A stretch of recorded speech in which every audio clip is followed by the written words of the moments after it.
Oh, good morning. My name's HUGH ELSOL and I am a model engineer. My late grandfather, my maternal grandfather, was a model engineer in Victoria, a very well-known one in the 50s and 60s, so I'm a descendant of Fred Pascoe.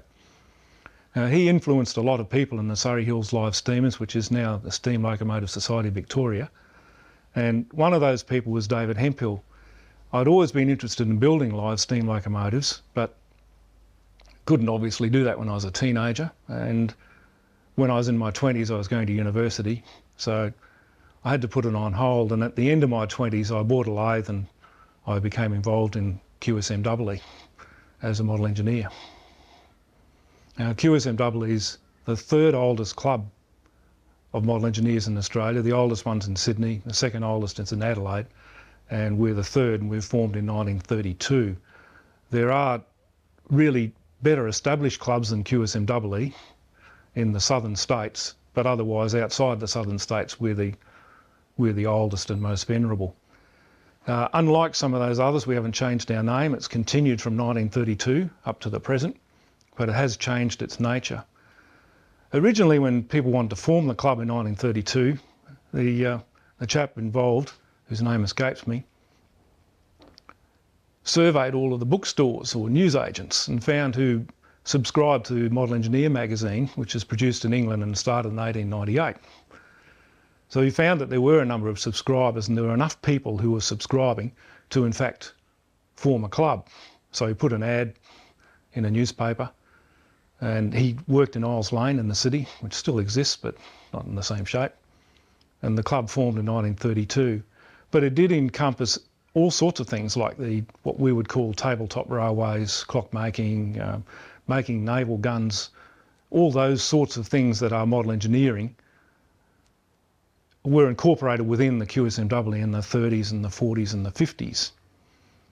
Today, if people go out to the club, they tend to think that we're just a train club, which is probably not right. Our name really is Queensland Society of Model and Experimental Engineers. And in those early days, it did encompass all of those things. The club did change in the 60s because there were a number of members who had their own private tracks in suburban yards in Brisbane. So it used to rotate track days at those backyard tracks. They were quite small because the predominant gauge in the 1920s and 30s was 2.5-inch gauge, and then in the 50s it had evolved to be 3.5-inch gauge, and even in the 60s there was still a lot of 3.5-inch gauge, but 5-inch gauge was coming in. And now if you go to our club, it's 5 and 7.25 and predominantly, and a little 3.5, but not much. After these tracks were used in the 60s, it was decided that it would really be good if the club had its own land and its own track. And one of those chaps who had his own private track at Mitchelton decided he was moving to the outer suburbs, and he moved to Strathpine, as it was called then. And he bought a large block of land quite cheaply because it was an old pineapple property, no longer growing pineapples, and it had been an army base during the Second World War, so all the vegetation had been cleared and it was all secondary regrowth, and it was really rubbishy land that nobody wanted anything for. It was very poor quality land. So the club came to an agreement, an unwritten agreement, to build a track on part of his property. There was no official lease, it wasn't purchased. It was just from 1968 that the club started to clear some of the secondary regrowth where the canteen area is now and build an up and down track. Not a round and round track, it was just up and down. Then when they wanted to build a bridge, one of the members lived at Wamuran and he had a lot of timber, and what's now the steel double track bridge was originally a timber trestle made from timber from this chap's land at Wamuran. So that's really the origins of how the club started to be where it is today. But since 1968, yes, we've basically been fixed. One of our disadvantages is we don't have a clubhouse, but we do have a library that was built fairly early, and various other structures have been added to that over the years. If I go back to talking about how the tracks originated, in the 1960s there were suburban yards that had tracks in them. There was one at Annetts, one at the Grange, one at Mitchelton, and later one at Currabee. When it was decided that the club would move out to this new property and build its own track, they just didn't have any ready-made tracks, but at the same time the member at Currabee was going to move from Currabee to Park Ridge. So his track that was laid around his yard was lifted and it became the original elevated track. That elevated track, curiously enough, was just on steel posts, and those steel posts were old flues from steam locomotives, scrapped steam locomotives, so they were just concreted into the ground and the track was welded onto the top of them.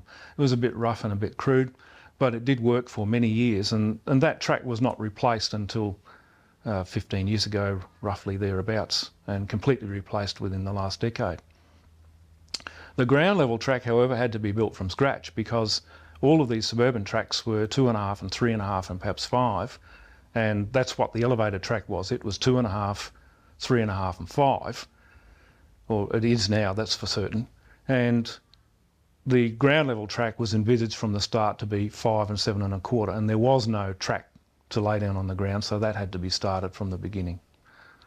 Some of the early steel that was purchased for that, or scrounged, because we really didn't have money to purchase things, was amazingly hard, and some of the track that was constructed on the ground was so hard you couldn't cut it with a hacksaw, you could only cut it with an oxy torch. The early points that were made for it were generally built by David Hempel or Eric Evans, and the early ones that David Hempel made had movable frogs, which are really quite good. They're the ideal system. If there are different standards for 5 and 7.25 wheel back-to-backs, the movable frogs allow any locomotive and any carriage to pass through it. But the disadvantage of the movable frogs is that wear on the frog meant that the frog could move from side to side and the points really needed a lot of maintenance, and so they were replaced with non-movable frog type ones, mainly built by Eric after that. Now the original site at Strathpine, which has now become Warner, didn't really have anything except the land, and it was a little constrained by the fact that it's quite narrow. And in hindsight, perhaps the steaming bays that are the ground level ones would have been built further over towards the canteen than they are today. However, the original planners didn't have the advantage of hindsight, so they built a little shelter shed and started to build some steaming bays, and to provide power they had a little Morris Oxford motor car engine with a 32 volt generator to provide electricity, as well as a copper to provide hot water, under which you lit the fire. The shelter shed, as it's been known, and the canteen as it is now known, is in the same location. It was really the first structure, and it was built with just timber posts and the bull-nosed iron that was scrounged from a demolished railway station, Roma Street, I think, when Roma Street was being changed, and had an earthen floor. So they put dealdrin down around the posts, had holes in the timber post to pour the dealdrin in periodically. Now you can't get dealdrin, of course, to keep termites at bay, but that was originally earth floor. The next stage was really the concrete underneath that, and that was done by one of our late life members who was an expert concreter. A tank at the end caught rainwater, so there was rainwater, shelter, the generator, which was on the end, and a copper and a few steaming bays, and that's about all. As I said, the steaming bays weren't ideally located, and the run down to the track that was being built was way too steep for locomotives to get down, especially since they generally had to go down with the crown exposed on the firebox, which is not a desirable thing. And that existed for many years. In fact, I can remember it more than the current system. And the way that we access the track now, which is rather convoluted, is a consequence of having to adapt what we'd already built before. Now, after that structure, it was decided there had to be toilets. The original toilets were rather crude. There were telephone boxes being disposed of by PMG in those days. So we had telephone boxes, we had very large agricultural drain pipes inverted in the ground for the men. Ladies generally didn't have anything provided, about which they used to complain. Before the 1982 convention, we'd had one in 78, but before the 1982 convention we did put in a very deep slit trench, concrete over the top of it, scrounged some old thunder boxes, the old timber thunder boxes, because all of Brisbane was being sewered at the time and they were available, and built a shed over the top of that and used the thunder boxes to make a toilet.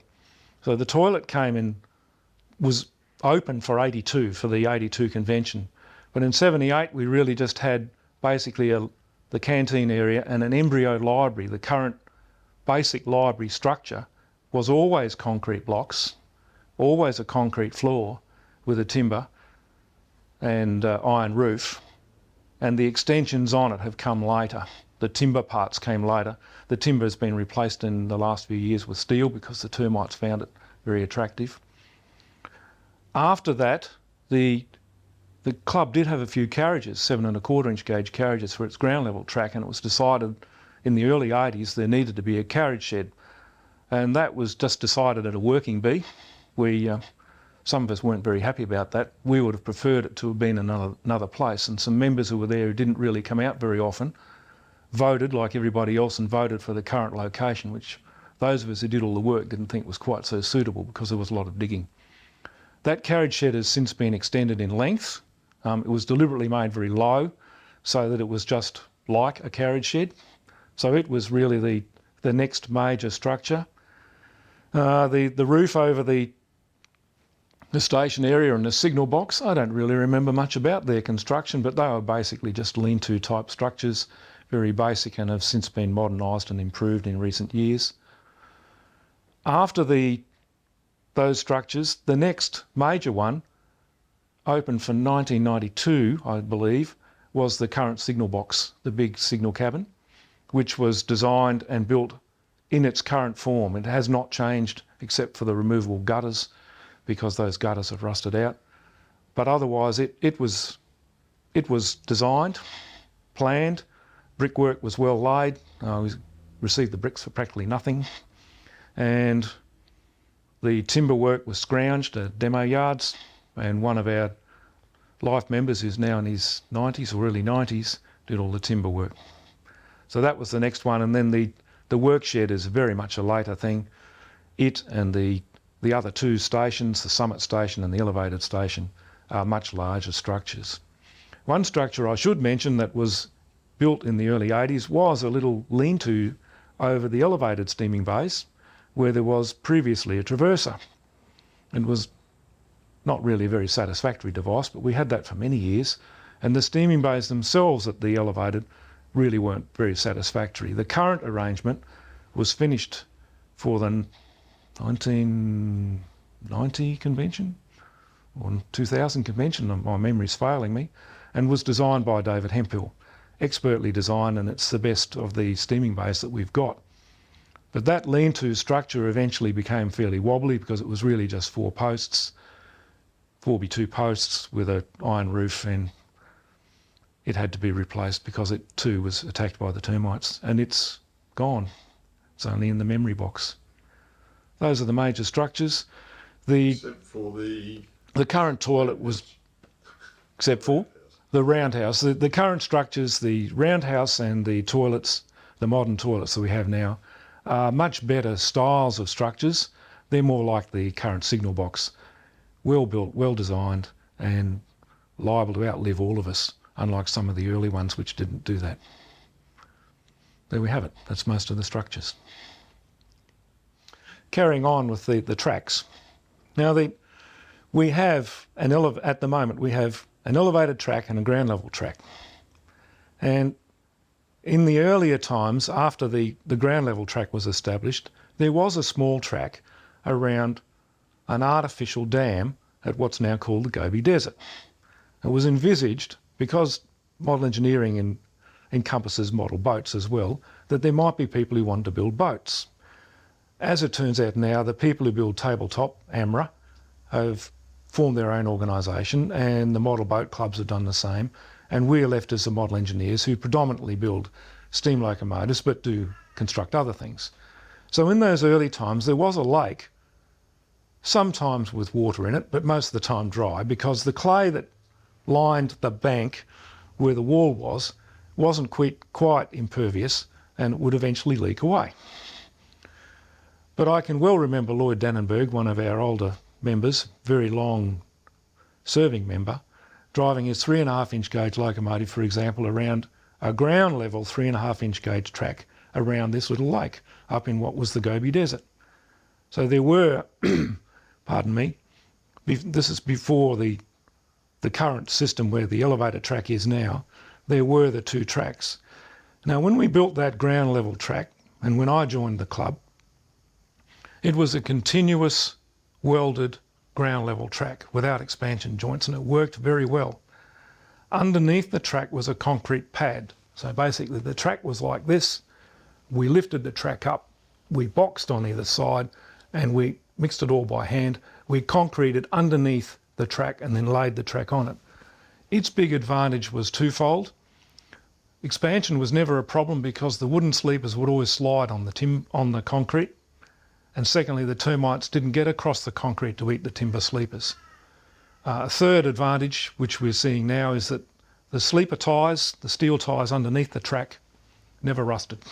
So that track far outlasted any of the current track that's being polluted in the ballast at the moment, will last. And it was basically just a loop, if you like, on the ground level track. So it started at the station, went up past the carriage shed, and if you like, the outside line where the ground level track is was the original alignment, except where one gets down to the steel bridge, where that has been changed twice, but roughly in that sort of area. And if one digs around there, you can see the concrete pad that's been covered over by soil that was used to run up to the old timber trestle bridge, because when we finished that concreting underneath the track, we still had the still non-steel bridge, the trestle bridge. So those were the tracks. Now that track at the Gobi disappeared when we got the elevated. Much preferable to run on the elevated track. And when we decided to build the first two tunnels in the early 80s, the dam wall was demolished, and actually there was water in there. That was 1984. And I do have photographs of the water rushing out, because I happened to be there at the time when the backhoe broke through it. To continue, I understand that the evolution of 2.5 through to 7.25 is probably interesting to many people. During the 1920s and 1930s, when LBSC was in his element in Model Engineer, he described how to build many 2.5-inch gauge locomotives. In fact, during the 1930s, they were nearly all 2.5-inch gauge. So it was only natural that people who, even if they had machining experience and ability, when wanting to build something, might build 2.5-inch gauge. And in Australia, O.B. Bolton produced many designs in Sydney that were Australianised versions of LBSC type locomotives, using the style of construction and method of construction that LBSC made so popular. And he made it popular because people found that they could actually build the locomotive and it would work. LBSC's premise was that he always built a locomotive to do work. The best part of his locomotives was usually the boilers. They would always steam well, so that when one person built a locomotive on an LBSC design, it would go. And if the valve gear were reasonable, it would always go. In the 1930s, he started in 3.5-inch gauge, built a few more, and in the 50s, by the 50s, this is the 40s and the 50s, he evolved to 5-inch gauge. Now, LBSC himself never built 5-inch gauge. He built 2.5 and 3.5, yes, but not 5-inch gauge. But by the 50s, there were 5-inch designs coming from LBSC as well. But if one reads the Model Engineer, most of the 5-inch gauge designs that come about were not really LBSC ones. There were others who came through later on, particularly Martin Evans, who was one of the really great editors of the magazine in the 60s and 70s, who designed many excellent 5-inch gauge locomotives. So as Model Engineer evolved, so did all of the model engineers in Australia. They started 2.5, they went up to 3.5. When Model Engineer went to 5, they went to 5. Oh, this is good, boys, we can do this. By the 70s, 7.25 was starting to appear. And the disadvantage of 7.25 is its size in transport and its machinery that's required, its weight. For example, if you take a 3.5-inch gauge locomotive and build it in 5-inch gauge in the same size, it'll be 4 times the weight. Then if you take a 5-inch gauge locomotive and build it in 7 1/4, it'll be 4 times the weight of the 5-inch one. So therein you have the dilemma that perhaps people felt when they were going to build a locomotive, and that's why 5-inch is still very popular in Australia, because it is a manageable size and people can transport it to and from their home or to other tracks. Nevertheless, at QSMEE, we found that the best passenger hauling was with 7 1/4 carriages. They are more stable rather than 5-inch gauge, though 5-inch gauge is quite useful and is used by other clubs that don't have 7 1/4. So our track has always had 7 1/4 inch gauge passenger carriages, and we therefore built 7 1/4 locomotives to haul them, and they always are club members' locomotives until recent years when we've had a club diesel and a club steam locomotive. The club steam locomotive was 86. How long? 25 years we've had a club steam locomotive. So really there's just been an evolution, no conflict. There are some people who throw off at 7 1/4 and some people who throw off at 2.5 or 5, but it's usually in jest and all in good spirit. Signalling. The club does have on its ground level track signalling, and thanks to one of our dedicated elevated members, it has a basic signalling on its elevated track. However, that signalling on the elevator is just really stop-go lights. On the ground level, the original signals were mechanical, and so were the points, all with rods, which had to run along the track. And the disadvantage of rods, of course, is one, lubrication, and secondly, keeping the dirt out of it once you've lubricated the parts where the rods slide. But in those early times, it was quite suitable because we didn't really need signals except at the station. There were no passing loops. As I said earlier, the ground level track was really just an oval. So once one left the station area and the steaming bay area, there was no requirement for any signals. The carriage shed was connected down towards the station area anyway, and so a signal from there could be just rodded, and it was. So we had semaphores and we had points that were just moved by the rods, and there was a little box, long demolished, at the end of the current station area where somebody sat and could operate the signal levers. After that though, when we decided we'd change the access from the ground level steaming bays, because there was no roundhouse in those times, past the carriage shed to ease the gradient for locomotives entering and leaving the steaming bays, it was too difficult to provide mechanical signals unless you had somebody sitting up there to actually be there all the time and operate the signal. So that's when the idea of electronic and air operated points. Another thing that the average person may be interested in knowing is that model engineers like me are self-taught. Some have been tradesmen, but there are a number of skills that with patience and persistence a person can learn and would use to build locomotives. So I built a few locomotives, and when I started I didn't know what I was doing. So I bought plans and castings and a description on how to build the locomotive when I started my first one, so I could actually learn while I was doing it. And I started with easy things, not difficult things. But those 4 skills are to be able to turn, so one needs a lathe. In the early days of LBSC, all the lathes were treadle operated, but now they're modern Taiwanese ones, which are copies of good British lathes, and they're relatively inexpensive and high quality. So turning is easy. Then once you've turned things, you need to be able to fit them. So that, for example, you make the parts and they have to fit together. So that's where you get the expression fitting and turning, but it's really 2 things. A lot of turners don't do much fitting, and some fitters don't do any turning. But a model engineer has to do both. So when you're building your locomotive, you turn your parts and then you fit them. The most enjoyable part of building a locomotive for me is building the boiler, and I use copper boilers. So one has to be a boiler maker. Nevertheless, if you're going to build a boiler from steel, you still have to learn boiler making, and you have to be able to make all the fittings and other things that go with it. So that is the 3rd skill, boiler making. And today there are still boiler makers around, but I guess they don't work in copper quite the same way. Lastly, and it's the part that the general public see when they see a finished locomotive, is all the plate work, and that is sheet metal work. So one has to be a sheet metal worker as well, learn how to measure, cut, file, and of course it all has to be fitted as well. So those 4 skills have to be encapsulated into one thing to produce a living, breathing steam locomotive.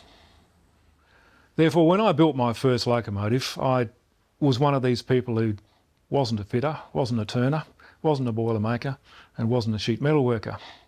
I was a shiny bum. So I had to learn how to do these things. I bought all of the things that I thought would help me, particularly the description on how to do it, and the locomotive I chose was designed by a man called Don Young, who wrote in The Model Engineer, and he was a disciple of LBSC, and he described things in much the same sort of style that LBSC did. Nevertheless, I didn't know what I was doing, so I just had to learn from the beginning, like how to mark out, how to measure, and when I couldn't do it, I used to get onto the telephone.